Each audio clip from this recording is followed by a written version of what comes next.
Good afternoon. I'd like to welcome everyone to this week's edition of Imperial as One's Belonging series, where we explore the lived experiences of individuals from the Black, Asian, and minority and ethnic communities.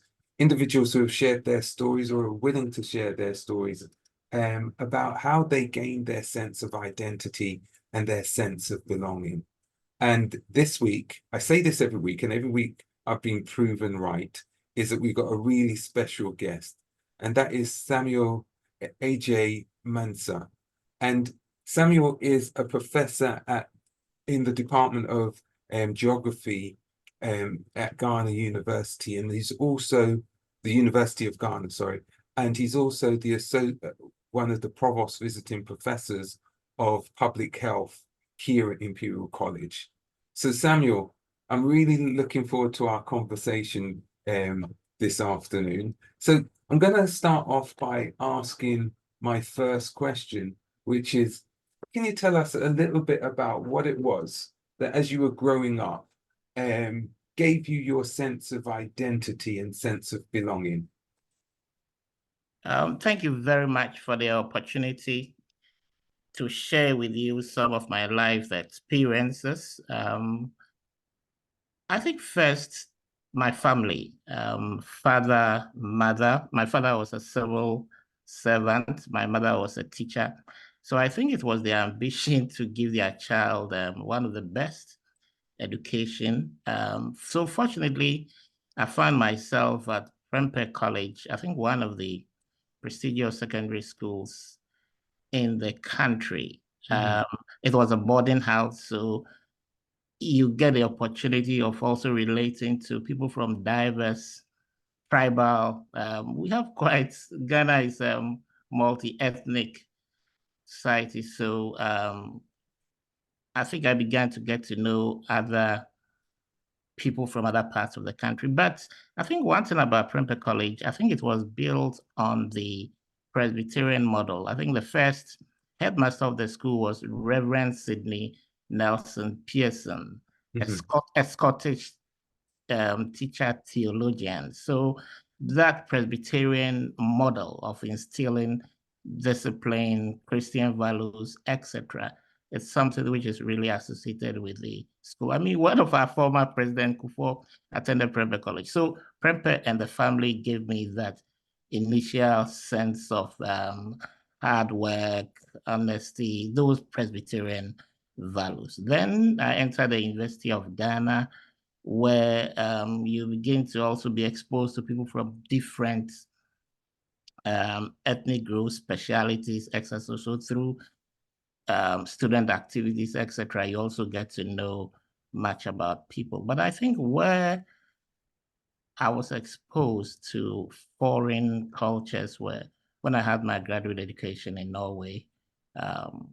I mean, cultural shock. I mean, some of the experiences were at variance with what I've known back home. And I think it really exposed me to some of the European culture. At least I also got the opportunity to learn the Norwegian language for 1 year before I started, and the mentorship provided by some of the faculty members. And from Norway, when I was done with my graduate work, relocated back to Ghana, started teaching academic life, the opportunities of traveling, visiting appointments in New Zealand, Sweden, colleagues, and professional associations, traveling.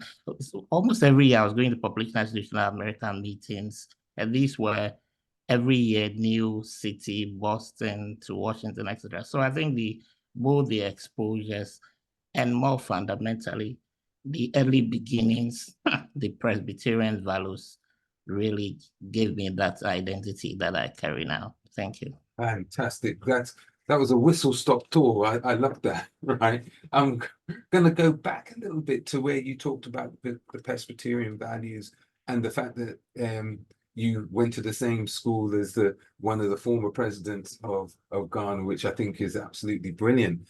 One of the things which you kind of like highlighted there was that early separation from your parents, but going into an environment where, did you feel safe did you feel that you were being pushed to strive to do your best when you were at your boarding school? How was that for you?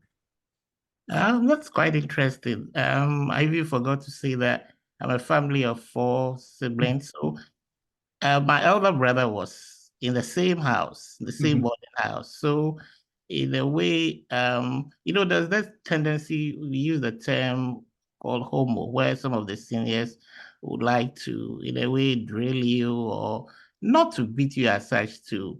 But I think because my elder brother was there, I was spared some of those early brutalities, etc. So I think it was at times I felt homesick, honestly. I mhm, had to go to town during when we have exams to call home to talk to my mother, mhm, etc. But I think when I began to, how do we call it, have friends, and I also I remember I joined the scripture union. mhm. Yeah. So that also gave me some little bit of space, meetings, etc. Yeah, so I think I was able to hold on. Yeah. So they help to give you those fundamental values that you then were able to take forward with you. Yeah, yeah. Yeah. So at school, what were your favorite subjects? What did you want? What did you aspire to be when you were going through school? You know where Um, you are now, but what was it that you how did you get there? I'm looking at. yeah, I think that's quite interesting. I'm sure if we were to go back to Ghana to have a sample of young men, women, what's their aspirations, especially in terms of career life, everybody would say, I want to be a doctor, be a lawyer, doctor, a lawyer. Yes, so those things come up. So definitely, I wanted to be a doctor. So fortunately for me, at the end of the first 3 years, I think they have to select those who will go to the 4 science and 4 arts class. So I find myself among the list 4 science. I was so excited because those days during holidays, you see the science students holding. There was this book Abbott, one a big physics book, Nelcon Packer. So I was really excited, but deep inside me, I didn't know whether that was what really was good for me. Yeah. So unfortunately, I think even though I did well, my physics grade was not so good. So Mhm, I had to change mhm. to read geography, I think economics and agricultural science. Yeah, so I had to change. But because of that desire to be a doctor, I made sure that even within the social sciences, geography, fortunately, geography straddles between the natural sciences and the human sciences. So hydrology, pedology, climatology, all those things are the human aspects. So yeah, I had to stick on to geography. Yeah. That's interesting that transition that you made from going to be a doctor, but I like the way that you spoke about the fact that geography has element of natural science, but it's also that humanity side to it, and it's a connection, it's a conduit between the two. Okay, how the, having then gone into the agricultural sciences and things like that, what was it that gave you? What was it that you were interested in studying about that? How did that develop? How did your passion develop for the subject area? Yeah, so within geography is a very broad area. So I think we've often been accused jack of all trades, master in none. But I think when I got to Norway, there was this professor, Osbjørn Ose. I'm sure he might be over 90 by now, and he was a medical geographer. So as I was studying the language course, I think he got wind that there was this young man from Ghana in the language class who was interested in medical geography. Indeed, I did indicate on my application form that I was interested in medical geography.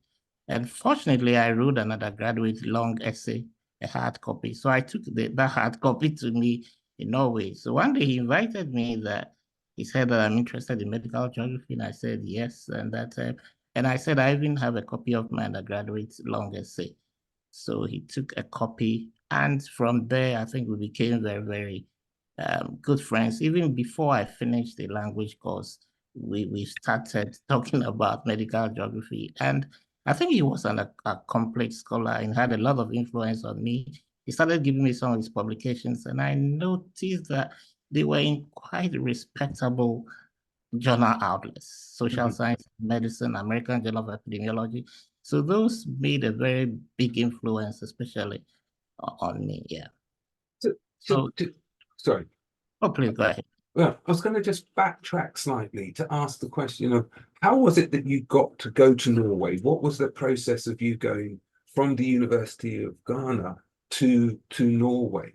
What Um, how did that come I about? mean, I mean, honestly, at that time, maybe things might have changed now, but at that time, it was desire of every young man to study in the UK or Canada or the US. So most of my friends and colleagues in UK, by UK mostly through government scholarships, Commonwealth scholarships, and other scholarships. But I think it was much easier Canada if you had a second class upper, you had a first class. And the US, you had to take these examinations, graduate record examination, GRE, those test scores. Yeah. So I applied to Canada. I remember U of T, University of Toronto, and I had an admission. I think there was also part of the fees waived, but unfortunately, I didn't have money to be able to cover the living expenses, so I couldn't take that offer. It was later I got to know that the state of Ontario in Canada, they levy foreign student differential fee. So if I applied to other schools like Calgary, Manitoba, who knows, I might have gotten the chance. So during those moments, my teaching assistant, Nick Lotte, told me that, oh, he's gotten admission at the University of Oslo in Norway, and that if I'm interested, I could also apply. There are three schools: University of Oslo, University of Bergen, and University of Trondheim. So I put in those applications, and one day I was in the house. Usually, my younger son goes in to bring the mails, and there was a registered postal packets, and I was wondering where this is coming from. I opened and not knowing it was the admission to Norway, and I was excited because it was a full scholarship and it wasn't going to bring any additional financial burdens to the family, etc. The only thing I was a bit skeptical about was the going to learn a language because I didn't really have a flair for languages. So I was wondering what happens if the first year I'm not able to cope with the Norwegian language, what will happen? So I'm going to put you on the spot now. Can you tell us hello in Norwegian or have a good day in Norwegian? Hi, Wouldn't go there. Yeah, hi means hi. Mhm. Wouldn't go there. How are you? Yeah. Oh, fantastic. So making the transition, the language barrier, which you've spoken about, um, and then also um, the, the temperature, the climatic differences, how and all the cultural differences. How was that for you? How did you find that transition? I think honestly, Norway, if I had the chance, I'm sure I would have run back. It's a very beautiful, at that time, I don't know whether things have changed, very beautiful. The people are really very nice. Maybe I'll start with the weather. Very cold, but so when I hear people talking about, when I read the news, snow, etc., I mean, when I open my window, see a huge snow packed filled at the window level. But I think it all depends on, just like here, the way you dress. So you have your t-shirt, you have your shirt, you have your sweater, and you have your jacket, you have your cap. So once you dress well, I mean, you shouldn't have any problem. But Norwegians are, I don't like to use the word cold. They keep to themselves. But I think if you open up and approach them, they are very nice people. And they are also very nationalistic. That's one thing I like about them. And I'm sure it's because of the government's responsibility, especially with the welfare state, in terms of the provision of support for educational, health service, and other support systems.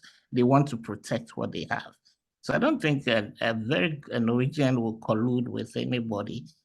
They want to preserve what they have. So they are very nationalistic. And to sum it up, I think they are very good, honest people. Yeah. Fantastic. So during that time when you were doing your master's and your PhD in Norway, can you tell us what, so, and you had your kind of like your mentor, your supervisor, who was looking at medical geography. So what was the subject area? And can you give us a flavor of what that subject area was that you were actually looking at? So simply, medical geography is the application of geographical concepts and techniques to health-related issues. So Mhm. there are two main traditions. So we have the disease ecology aspects, just like epidemiology. And we also have the health service provision, looking at inequalities, access to healthcare, health insurance, etc. So depending on your interest, you could take on the disease ecology or the health service provision. But I think what really inspired or gave me that sort of grounding in medical geography was my mentor and supervisor. I was a member of the International Geographical Union, I think this medical geography. So he had friends across so he used to invite them to come and to support those lectures. So Neil McGlashan, one of the famous medical geographers from Australia, Jonathan Meyer was from Washington and Seattle. And there is this man, I don't know why I forget the name. Happened to be a vice chancellor of University of East Anglia, Graham Bentham. Yes, Graham Bentham used to be, I think he was once the rector or vice chancellor, University of East Anglia. So they all visited Trondheim to teach part of the medical geography course. So having all these renowned people helping to teach, gave me that confidence and that sort of um, inspiration together with the articles that they wrote. And I think they were all very nice, people. Yeah. But interestingly, my master's was on risk factors, master's dissertation was on risk factors for infant mortality in a fishing and farming community, trying to compare risks of infant mortality in a fishing and a farming community. But the PhD, we wanted to test the epidemiological transition model in relation to um, fertility reduction. So I entered into a space of demography. And to give me that sort of grounding in demography, fertility, I had a chance to visit the United States Population Studies and Training Center at Brown University because the PhD program also provided that opportunity of spending some time outside. So I think when I came back, I think we're ready to go. Yeah. Yeah. So within your studies, you had it sounds like it was a really interesting set of areas or a set of questions that you were trying to address in both your master's project and your PhD project. You had the opportunity to travel and to speak and be taught by renowned individuals. In all of that time, did you gain that sense of I belong? This is an area where I can belong. Did that ever cross your mind, or was it, I'm here for a purpose? What was it that gave you that sense of identity, belonging? Um, I think even within the department, I think there were groups, medical geography group, there were development geography group, etc. And I think given the techniques, that was also the time techniques such as geographical information systems, remote sensing, and satellite imagery, those techniques that you need to be able to regionalize mortality and morbidity data. And he also got me on board as to help him to be able to, he had access to data from the Norwegian, what do we call it, their health Health register? health register. So Mhm. eventually he published it. I think he was the first, how do we call it, lecturer or professor to publish an atlas of mortality in Norway. So Right. I assisted with the atlas work. So with all these techniques and assistance that I provided and the lectures and the exposure, I think by the time I finished the PhD, I always see the PhD as a learning process, not necessarily the thesis, but the Mhm. skills you inculcate Yeah. during that process. I Mhm. think that's what makes you a very that's what makes the PhD.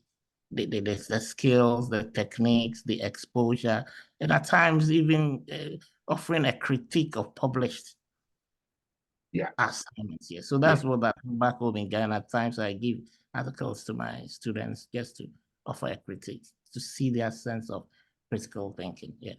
So having completed your PhD in Norway, where was your next transition? Because you'd spent time in the US, you had spent time then in Norway. Did you go back to Ghana? What was it that you were bringing back to Ghana now? Um, it's I had to relocate back to Ghana because it's I felt I had to give back to my society. Yeah. Mhm. Um, yeah, so after I took up lectureship the same year, I finished in 1997, and Mhm. I was appointed as a lecturer September 1997. And I think some of the values I inculcated whilst I was in Norway. So for example, during lectures, you teach 2 hours, you teach for an hour, then there's a break, and you come and continue.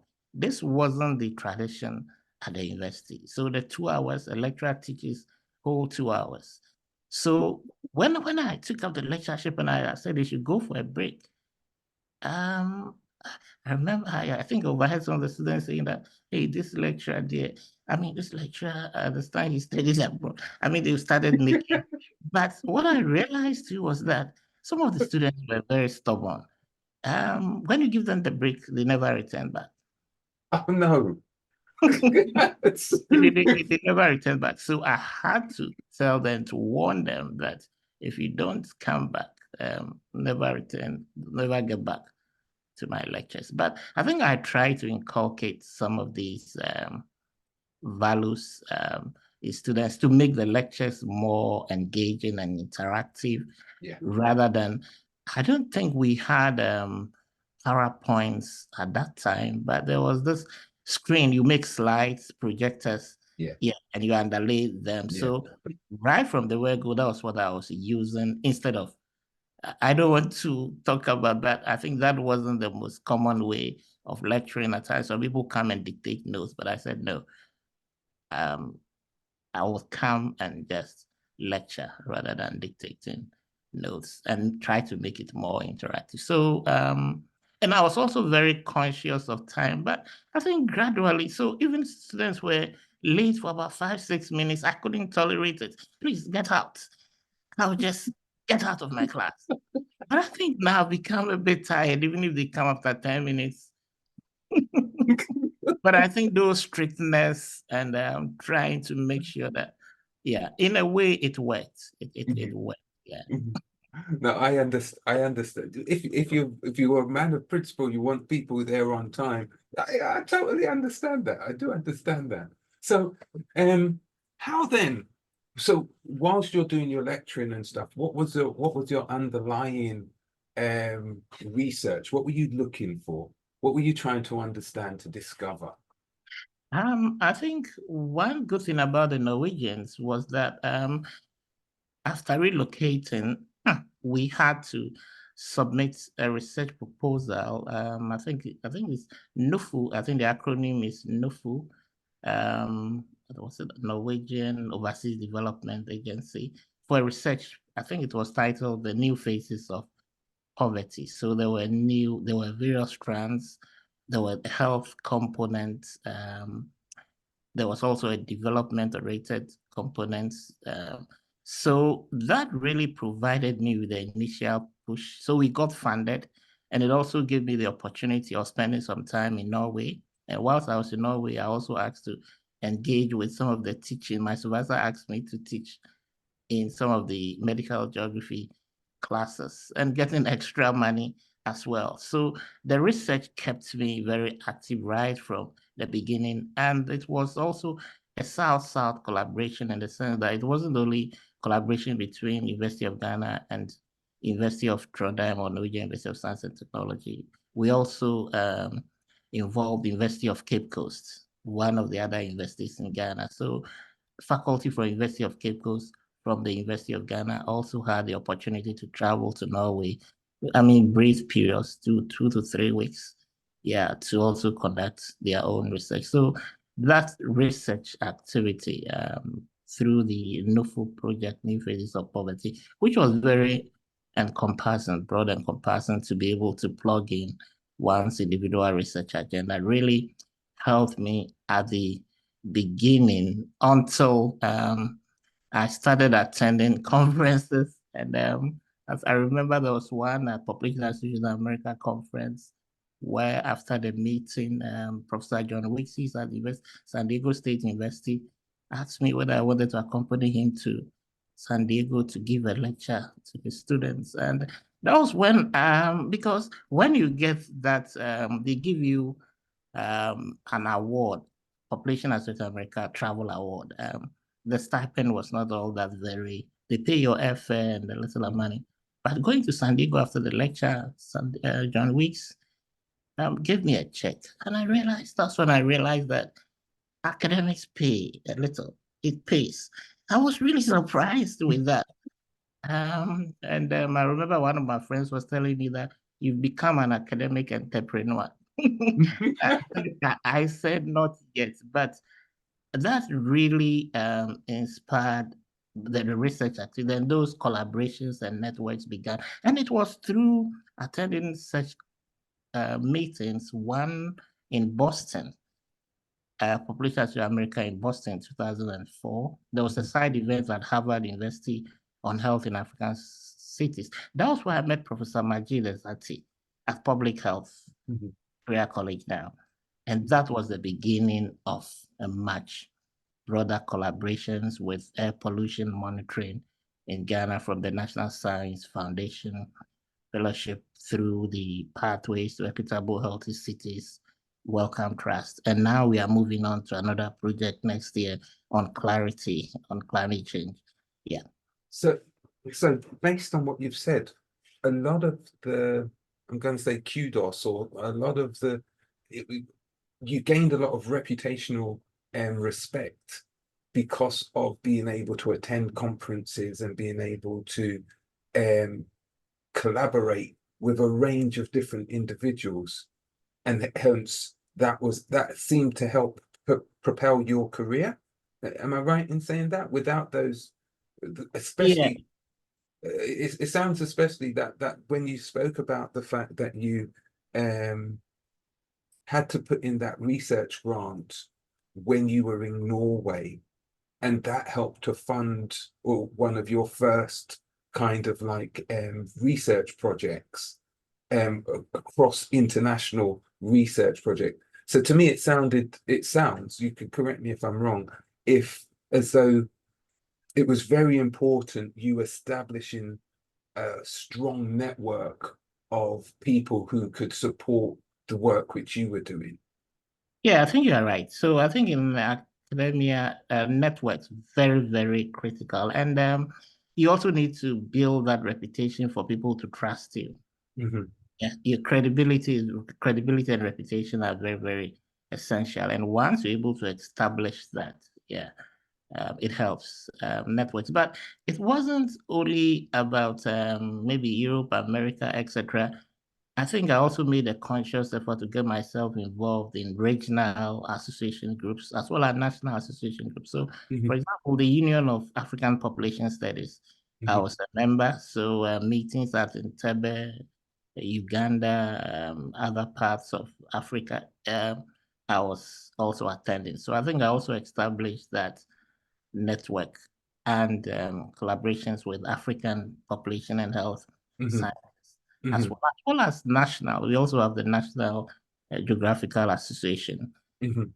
Also made sure that I attend such meetings. So the networks and associations cutting across national, regional, and international, I think they are very, very key as an academic. One should get himself or herself involved in, because that is where For example, I remember I attended a meeting in International Geographical Union in the Chinese University of Hong Kong. Even getting a visa to go to China at that time was not easy at the Chinese embassy. And when I went, I think I was the only African. And I had met Professor Alan Finlay. I think he was then at the University of Dundee. And Alan Finlay was then the editor of Population, Space and Place. So we had a meeting and he was asking me, so what's my area? You have some papers you want to publish, etc. And so upon my return, I submitted about 2 or 3 areas. And eventually I managed to get a paper. I don't think I would have had that confidence at that stage to submit a paper to Population, Space and Place if I had not attended the International Geographical Union meeting in Hong Kong. Mhm. So in some, I think if once the opportunity, if there are opportunities, I think we need to be able to encourage our graduate students and early career um, to be able to take advantage of such. And some of these conferences, once your abstract, I think as we all know, once your abstract is accepted, there's some part funding made available. Yeah. Yeah, I'm going to just ask a slightly different tangential question, which is throughout all of these different places where you had studied and where you had worked, were there any barriers that you felt that you had to overcome in order to get the job done or get recognized for what you were doing? Did you have to overcome many barriers? Um, Definitely. At times you submit papers for publication and you get a feeling that your paper is good, but it's rejected. And you tend to ascribe racial sentiments. And I know people will say we should try to encourage our own homegrown journals, but I always believe that scholarship is scholarship, Mhm. and you should be able to compete at the global level, irrespective of any barriers, etc. So if your paper gets rejected, you have to take it in good faith and revise and rework it and make sure.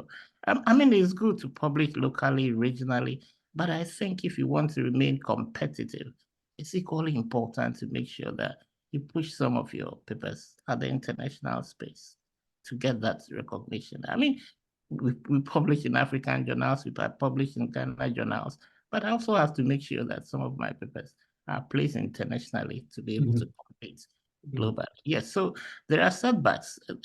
Also, grants, you submit grant proposals back home. It's not all the grants that go through.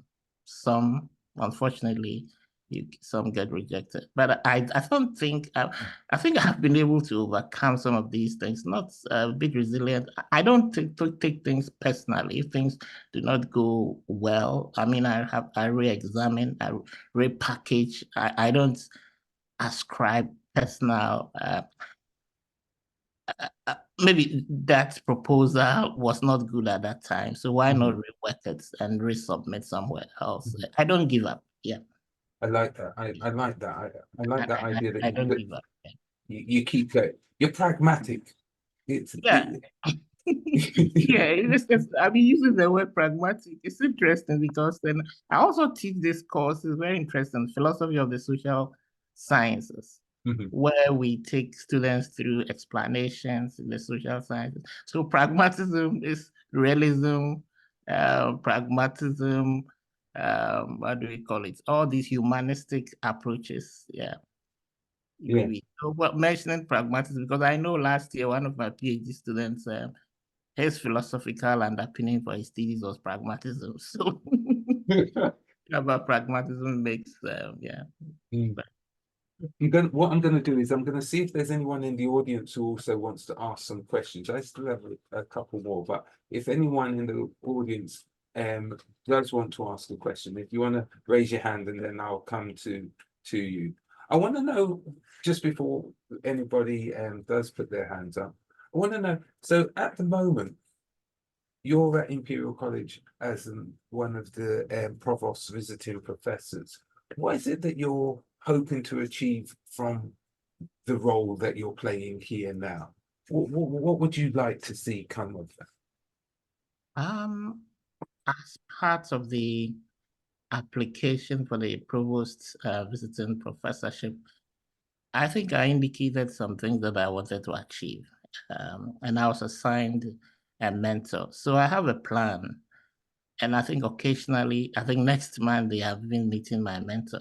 So I have a plan that I follow, discuss with him. I'm sure he's also interested in following up. So I was very clear in my plan that I wanted to have a public lecture at the beginning. Mhm. Yes, just to, I mean, to see some of the reactions from my work in order to be able to also pave the way for other collaborations and networks. So I think I had this 29th of November, characterizing inequalities, environmental inequalities in African studies. So the lecture essentially was looking at how inequalities in water provision, green spaces, within the context of transformations taking place within the African cities, using the Greater Accra metropolitan area as an example. So that was the public lecture. Then I'm also going to assist, I think, one course on environmental management in developing countries. I think you start somewhere getting to the end of January, I think precisely January 22nd. So I think I'll assist Professor Michael Templeton. I think who is in charge, who also happens to be my mentor. So that will be the teaching aspect. But I think what's really is going to occupy my stay here at Imperial has to do with coaching, mentoring, publications, research, and joint endeavors. So fortunately, as part of the pathways to equitable healthy cities, of which Imperial is the lead institution with collaborations from other countries and institutions, including University of British Columbia, Tsinghua University in Bangladesh, China, and Dhaka, Bangladesh, and of course, Imperial. It cuts across 5 or 6 cities.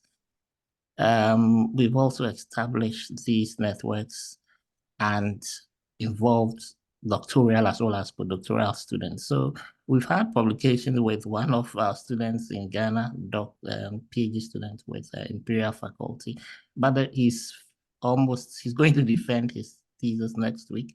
So there are areas within the thesis that we hope to be able to collaborate and publish. In fact, we started the drafts and we are working on the drafts.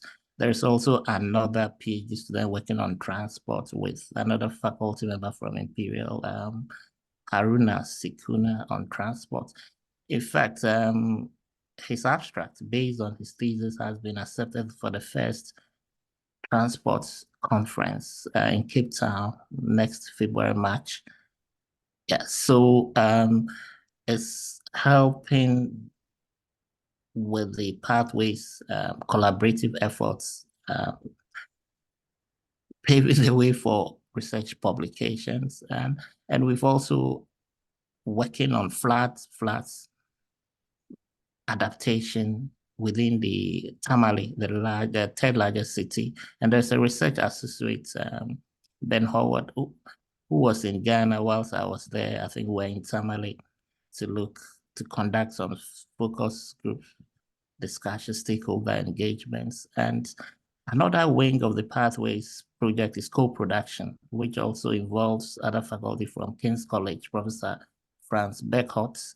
So we're also looking at other publications, which are also in the draft form. We hold occasional meetings. Some of the works that we are currently working include hybrid governance and floods adaptation in Tamale also too. So there are different segments of the Pathways collaboration which are still ongoing, which we hold regular meetings, teams meetings, and I think my stay should be able to produce quite a number of maybe 5, 6, maybe not. It could even be more publications, etc. So every day I'm just thinking through the progress that we've made. Yeah, even I think we have a meeting today at 2 on one of these research collaborations. So and we've also tried to submit research proposals. At times, they end. I think one was to the UKRI on flying, etc. Yeah. So there are joint collaborative efforts in terms of proposal submission, research publications, etc. Yeah. Fantastic. That sounds really good. I see that William Acker has his hand up, so I'm going to ask William to ask his question, and I'll come back to some of the stuff that you just said. William. Yeah, thank you. Thank you, Professor. Yeah, it's been really interesting conversation. So my question was that, so in the West, in geography and other disciplines, there's kind of been a move to think about decolonizing the curriculum. And I'm wondering to what degree has that resonated in Ghana and Africa? And I suppose, and if not, I suppose, what are the kind of themes that are resonating for Ghanaian and African geographers more broadly? What are they concerned? Yeah, I think William, nice. I think the name so familiar. It's a typical Ghanaian name. Yeah, I'm family. Yeah, it's from the Western region, Takoradi. Yeah, I think it's interesting. I'm sure if you remember, there was times when some prestigious institutions in the US, for example, Harvard, Yale, and co, they closed down their geography departments. Yeah, and even I know at the University of Oslo in Norway, they had to divide human and physical geography. The human geography component was added to the Department of Sociology, and physical geography with earth science. So there's always been these struggles, the identity within geography. But interestingly, I don't think that has affected the British tradition.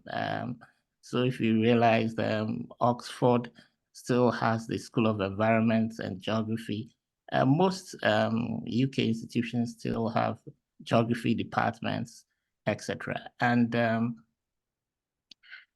so within our context, I think there were attempts, our former vice chancellor, who used to be the head of the Department of Geography, those were the days or the times when resource development, resources became a very interesting issue. So the name of the department, Geography, was changed to Department of Geography and Resource Development. In the same way, when you go to Kwame Nkrumah University of Science and Technology, it's Department of Geography and Rural Development. So these were added to the names in order to give some bit of vibrancy, especially in terms of research focus. But to me personally, I think the traditions of geography in terms of issues like space, what gives geography its identity in terms of space, in terms of place. And now with the move towards geographical information system, GIS, remote sensing, I think even other disciplines are also public health, they're all embracing GIS, etc. So I think if geographers can hold on to these principles of remote sense, the techniques of geography, and the spatial concepts, I think we'll be able to keep to our identity. Yeah. Okay, thank you for that question. I see another question from Nation. Nation, if you'd like to ask your question.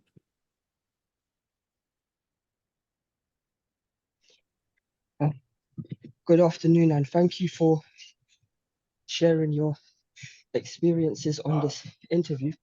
Sorry if I sound a little bit out of breath. I'm just listening to this while I'm in the gym, and it's very, it's very, very inspiring. So I can tell that, Mr. Mensah, you're still a very young man, so this may seem of a bit of a premature question. However, where do you see, or how do you see your legacy as someone who has had so much insight and experience in both academia and also within the practical applications in the workplace? It'd be very interesting to see where you see yourself, because it seems that from what I've heard from a very young age, you've had a clear path as to where you see yourself. So having achieved so much, both academically and professionally, it'll be interesting to hear where you see yourself going from this point forward. Thank you so much. God bless. Okay, God bless you. I think the good book tells us that to whom much is given, much is expected. And I think I've also been involved in administrative roles in the university. I've been the head of department, being the dean of the School of Social Sciences, and also being the provost of one of the largest colleges, encompassing the business school, the law school, etc. And one thing which struck me when I was the dean was the struggles graduate students face, especially in terms of financing their studies, especially the research aspects. So we managed to get in touch with the Andrew Mellon Foundation in the United States and the Gerda Henkel Foundation. I think more recently, just quite recently, the Gerda Henkel Foundation has extended funding for PhD students for the next 10 years, about 3.7 million euros to the university to support. But their emphasis more is on the historical humanities. So at this stage, I think what I'm really more interested in is the mentoring, building capacity for our younger folks, especially graduate students, master's, PhD, wherever there are opportunities, whether it's through research grants to support them or through foundations to provide stipends to help them to be able to accomplish their careers. I'm there for it. So we've also been involved in the Carnegie Corporation of New York, building the next generation of African scholars. So the mentoring, I think mentoring collaborations and providing assistance to graduate students. And it's something which is very dear to my heart. And I could really feel students from really very deprived, even though the university has a financial aid office, they are not able to cope with some of the struggles some of these students go through. Very brilliant graduate students, but they don't even have money to be able to conduct their field work. And if there's a way by which one could support them through such grants and capacity building efforts, why not? Yeah. Fantastic. Thank you for that answer. Thank you for the question. This will be the final question from Helena.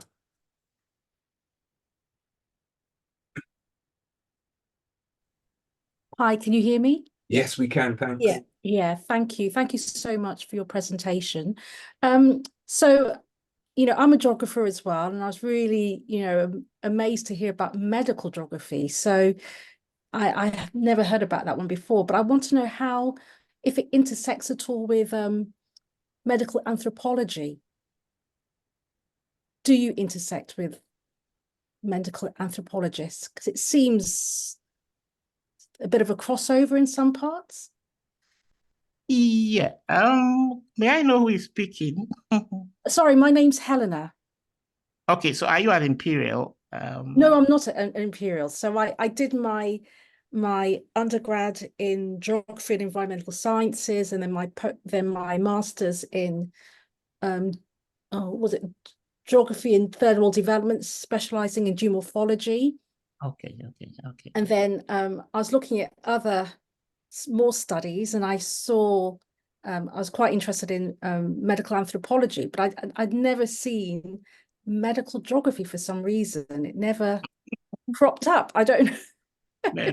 I think I've come across medical anthropologists. I'm just Yes. trying to recollect the name. I know some. There is this lady, Professor Deborah Potts. I think she used to be at SOAS, but she's now at King's College. Yes. Yeah, Okay. she's an anthropologist.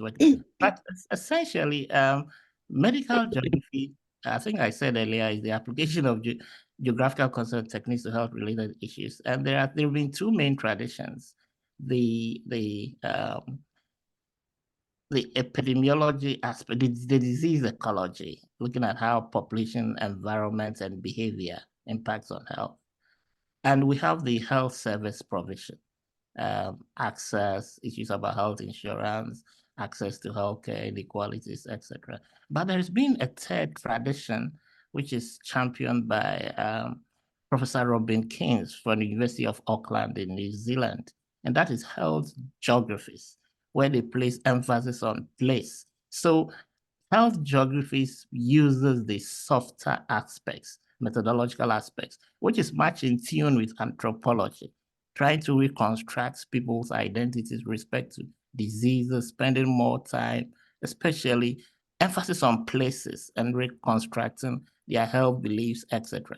So medical anthropology, I think, sits well within the third branch of medical geography, health geographies. And I think the New Zealanders, especially Robin Keynes and his team, have been spearheading this aspect of geographies. Yeah. Great. Thank you very much. Thank you all for those really good questions. Samuel, I'm going to just ask my final two questions. We are kind of like running out of time, and I know that you have another meeting as well. Kind of like Nation, kind of like almost asked the question for me, actually. But I'm going to ask my final couple of questions, and they are, looking back at all of what you've done, yeah, what advice would you give to your younger self? So you spoke about mentorship and things. So what advice would you give to your younger self?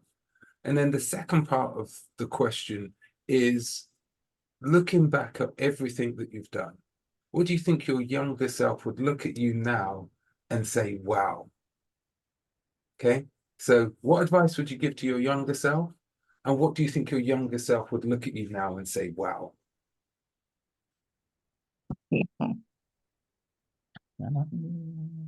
Yeah. It's I know I've worked hard, and I need to enjoy the fruits of my labor. But I think what I didn't really take much into consideration when I was growing up, which if I had a chance to go back, is the balance between creating a good balance between academic and social life. And that came out very clear in, I think, one of the courses I attended earlier, was it in September, on Imperial Insights. And I opted for one of the models on well-being, and we were presented with the Imperial's strategy on mental health and well-being strategy. And I remember one of the instructors even saying, don't take this work after 5 p.m., don't take work. I mean, in my leadership roles, I was working on Saturdays, working on Sundays. I think one of the people who asked the question said I'm young. I'm not young, maybe facially, but I think the demands of administrative life work and my inability to be able to balance social and academic life perhaps has given me this beard that I'm holding. So if I was to go back, I think making sure life balance and having more time for family and friends. And I also remember taking foreign languages very seriously. I remember attending a conference in Tours in France, and I spoke in English to the hotel receptionist, and she responded in French, which gave an indication that she understood English, but she wasn't prepared to speak French. I had the opportunity to study French and German because they were offered. I think I took German for the first 2 years, but some of my friends, colleagues took it to a much higher level at the O levels. So if I had a chance, I think creating a balance between social and academic life and taking at least one foreign language. I don't see Norwegian. Norwegian was part of a requirement, but voluntary. I think either German or French. If you have one foreign language, I think it makes life much easier for you. Yeah. Fantastic. And then what would you say the wow factor? What would your younger self look at you now and say, wow?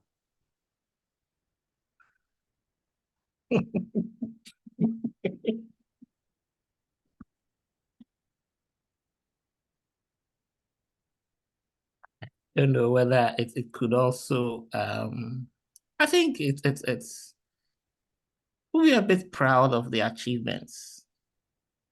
Yeah, would be see myself that at least I was able to keep to some of the values that I set out, the ambition, especially advancing scholarship in geography, etc. Yeah, I think that fulfillment, being able to fulfill some of the tasks that I set myself. Yeah, however humble they were. Yeah. That's it. Samuel, it's been absolutely wonderful having this conversation, and thanks to everybody who's also contributed by asking questions. You've been on a journey, and you're very humble.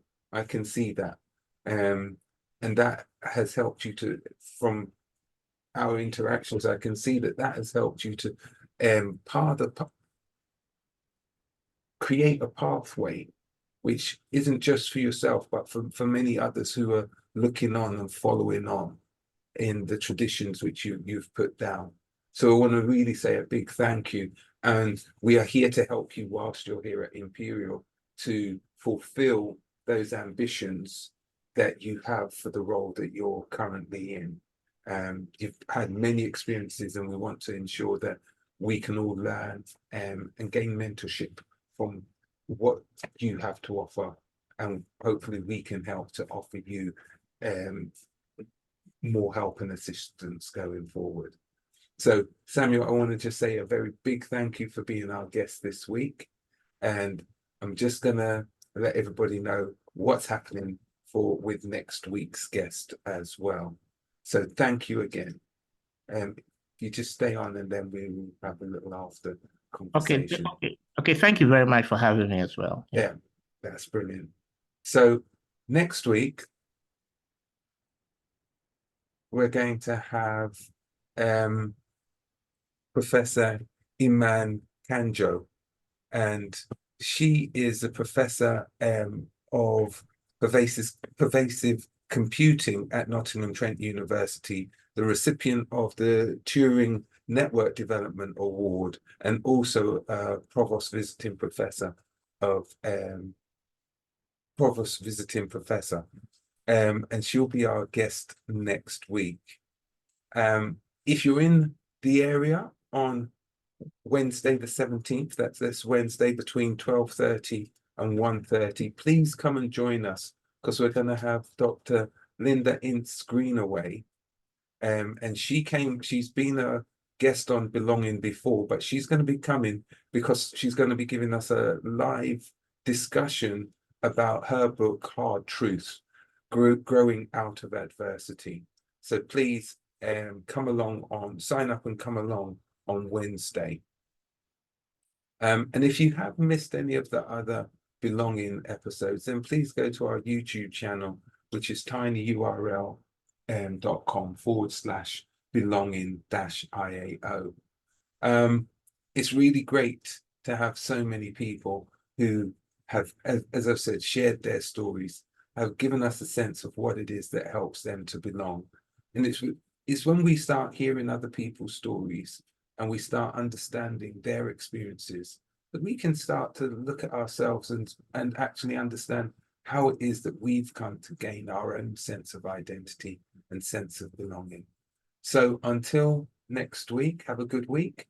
And I'll see you again when we'll have another series on belonging. So thanks once again, and we will see you very soon. Bye-bye.